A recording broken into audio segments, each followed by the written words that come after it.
Bonjour à tous et bienvenue sur ce tutoriel d'Excel. Alors, donc nous avons évolué, maintenant nous sommes au niveau de ce qu'on appelle les fonctions. Alors aujourd'hui, nous allons faire un exercice qui va non seulement regrouper le calcul de certaines fonctions, mais nous allons également pouvoir évoluer et entrer dans ce qu'on appelle des tableaux et également des graphiques. Alors, moi ici aujourd'hui, je veux créer un tableau d'étudiants. Donc notamment, je veux mettre le nom de l'étudiant, sa note 1, sa note 2, sa moyenne, également calculer son rang et également faire un graphique, c'est-à-dire faire un graphique qui va indiquer l'évolution des notes de l'étudiant. Alors par rapport à ça, donc on aura un tableau qui va être composé du nom, de la note 1, de la note 2 et de la moyenne. Alors pour ça, nous allons tout simplement mettre en place un tableau. Donc ici, lorsque je vais cliquer pour créer un tableau, j'ai deux solutions. Soit je sélectionne le nombre de cellules qui vont composer mon tableau, donc nom, note 1, note 2, moyenne. Donc je choisis ce cadre-là qui sera mon tableau. Ensuite, j'ai le bouton au niveau de l'accueil, mettre sous forme de tableau. Donc là, maintenant, je choisis une couleur spécifique. Donc par exemple, je peux choisir la couleur noire qui est là. Je valide et là, j'ai mon tableau. Sinon, je peux directement aller sur Insertion et cliquer sur Tableau. Donc là, maintenant, dans le même sillage, je sélectionne comme ça et ensuite je valide sur OK. Et là, également, j'ai mon tableau. Donc moi, je vais utiliser la première méthode. Donc je vais sélectionner. Donc dans cette cellule, je mettrai nom. Ici, note 1, note 2, moyenne. Je vais mettre pratiquement ces types de noms-là. Et je vais mettre sous forme de tableau, je vais choisir la couleur noire, comme ça. Alors, vous remarquez qu'il me crée un tableau avec différentes colonnes. Donc moi, pour changer la notation de la colonne 1, je double-clique et j'efface tout simplement colonne 1 et je mets là-bas non. Voilà. Même principe sur la colonne 2, je vais mettre note 1. Note 1. Colonne 3, je mets note 2 et là, je mettrai moyenne. Voilà. Ensuite, je vais moi-même mettre le nom des étudiants. Alors, je vais mettre ici Toto. Je vais mettre Salif. Je vais mettre Ducobu. Je vais mettre Titeuf. Je vais mettre Isidore. Je vais mettre Ami. Et je vais mettre Fatou. Et je vais mettre les différentes notes. Donc, c'est des notes que je mettrai au hasard. Toto, il aura 9. Salif, il aura 3. Ducobu n'a jamais été un bon élève, 2. Isidore, je vais mettre 12. Ami, je vais mettre 15. Fatou, je vais mettre 11. Toto, là, il va s'améliorer. On va mettre 10. Là, on va mettre 11. Ici, on mettra 2. Là, on mettra 13. Là, on mettra 11. Là, on mettra 7. Là, on mettra 18. Et là, on mettra 11 également. Bon, on va changer. On va mettre ici 14. Voilà. Alors, là, maintenant, ce que nous devons ici, c'est tout simplement calculer la moyenne de chaque étudiant. Donc ici, on est sur la base des fonctions. Je rappelle que j'avais dit sur Excel que vous avez deux méthodes de calcul. Une méthode manuelle, où vous mettez vous-même égal et vous choisissez les éléments, ou une méthode automatique, en utilisant ce qu'on appelle les fonctions. Alors moi ici, aujourd'hui, je vais utiliser les fonctions pour aller plus rapidement dans le calcul de la moyenne. Je vais cliquer sur la fonction moyenne pour calculer la moyenne. Donc je vais faire f de x, je vais appeler la fonction moyenne, donc la fonction moyenne elle est là. Je fais OK, et là automatiquement Excel m'a calculé la moyenne. Donc qu'est-ce qu'il a fait? Il a fait 9. Donc 9 plus 10, et il a divisé le tout par 2, ça me donne une moyenne de 9,50. Alors ce type de tableau, quand je l'utilise, vous voyez, regardez ce qui se passe quand j'appuie sur OK. Vous voyez, quand j'appuie sur OK, il me place automatiquement toutes les moyennes.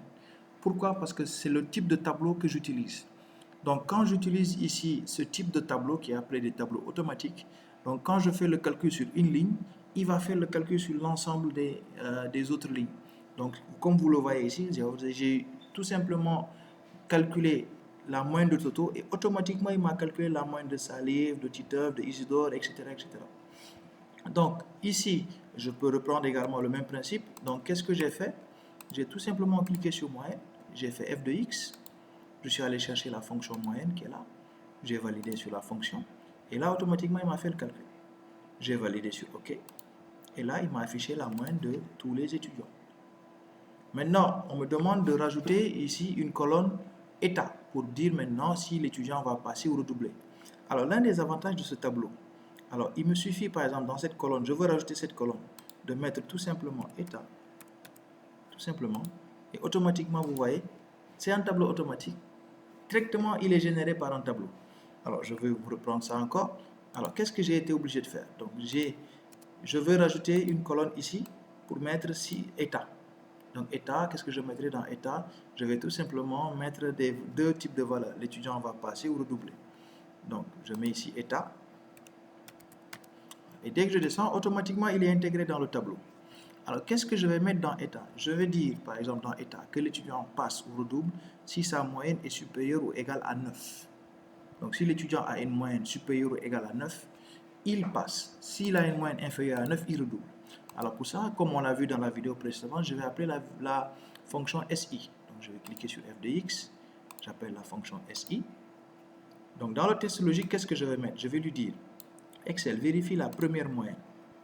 Vérifie s'il est supérieur à 9, c'est ce qu'on a dit, supérieur ou égal à 9. Si c'est vrai, tu mettras que l'étudiant va passer. Si c'est faux, tu mettras que l'étudiant va redoubler. Voilà. Et comme je l'ai fait avec la moyenne, dès que je valide sur OK, là, vous voyez, automatiquement, il me sort les résultats. Donc, il m'indique ici si l'étudiant passe, redouble, passe, redouble. Pourquoi celui-là passe? Parce que sa moyenne est supérieure à 9. Celui-là est inférieur à 9, celui-là est inférieur à 9.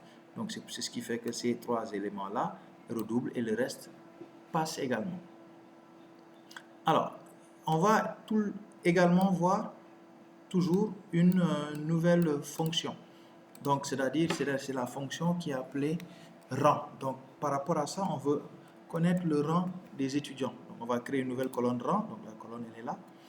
Alors, dans ce rang-là, on va indiquer qui est premier, qui est deuxième et qui est troisième par rapport à la moyenne. Donc, même principe, on va appeler la fonction rang. Donc, nous allons chercher notre fonction rang. Donc, nous nous rendons compte qu'elle n'est pas dans les listes de fonctions. Nous allons dire à Excel de nous afficher toutes les fonctions. Donc, on va aller dans l'ordre alphabétique. Donc, la fonction rang, elle est là. Nous validons. Et qu'est-ce que nous avons dans cette fonction? Nous avons trois éléments. Trois éléments. Alors, ici, la question à se poser, c'est quelle est la colonne qui va indiquer le rang des étudiants? C'est la moyenne. C'est la moyenne qui va dire, par exemple, si l'étudiant est premier, deuxième ou troisième. Donc ici, on va sélectionner donc là, le nombre parmi les moyennes. Donc dans nombre, on va voir dans la moyenne. Parmi toutes ces moyennes, quel est le nombre dont je veux avoir le rang? Donc je veux avoir ici. Je vais commencer par la première moyenne. Pourquoi? Cela veut dire que je demande à Excel de m'indiquer quel est le rang, celui qui a 9,5, quel est son rang. Si je veux, je pouvais mettre 7.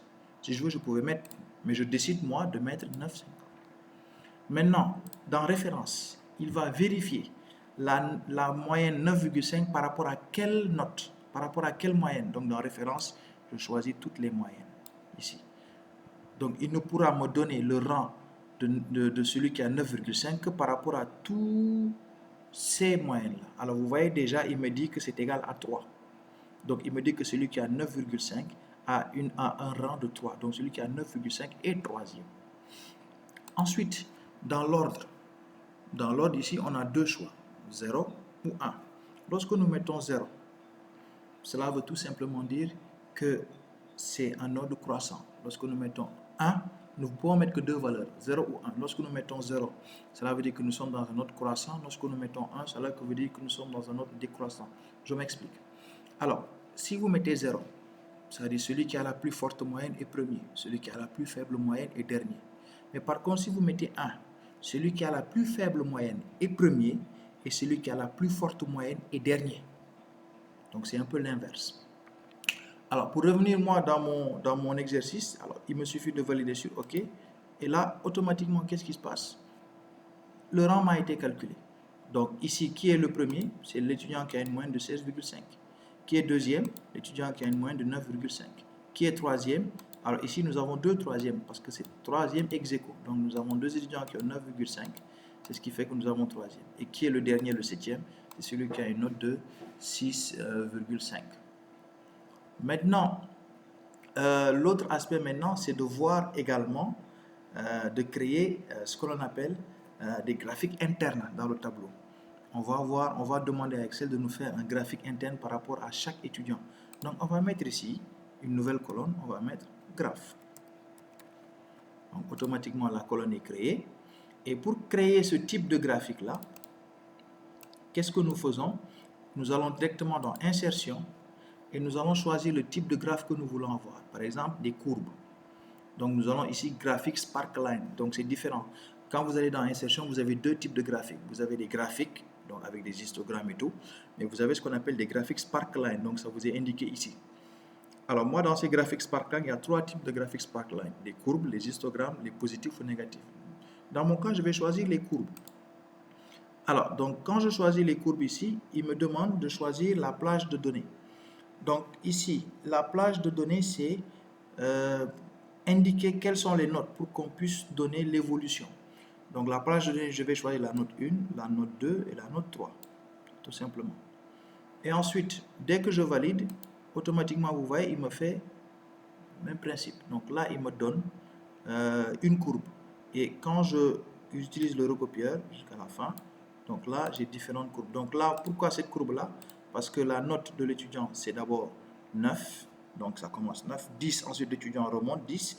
Moyenne générale, il a 9,5. C'est pourquoi ça redescend. Par exemple, pour cet étudiant-là, cet étudiant ici, vous remarquez que sa note commence par 12, donc il est en haut. Ça descend à 7, il descend encore en bas. Et ça remonte à 9,5 et il remonte. Donc ainsi de suite et ainsi de suite. Donc voilà, sur cet exercice-là, nous avons eu à toujours travailler sur trois types de fonctions. Donc notamment, nous avions vu la fonction SI qui revient, donc la fonction moyenne qui permet de calculer la moyenne, et la fonction rang qui permet de définir le rang par rapport à un élément. Donc ici, dans notre exercice, nous avons défini le rang de chaque étudiant par rapport à la moyenne. Et également les graphes qui ici indiquent le graphe de chaque ligne qui est différent. On peut avoir ici, on le verra dans les cours prochains, on le verra, on peut avoir un graphe pour l'ensemble du tableau, on peut avoir un graphe pour chaque ligne. Donc ici, c'est des graphes pour chaque ligne. C'est pourquoi on parle de graphique sparkline. Donc ce graphique que vous avez là, ce graphique concerne seulement cette ligne-là. Ce graphique également concerne seulement cette ligne-là. Donc voilà, c'est tout pour ce tutoriel. Donc je reste toujours à votre disposition pour les visios, pour les éventuelles questions que vous aurez à poser.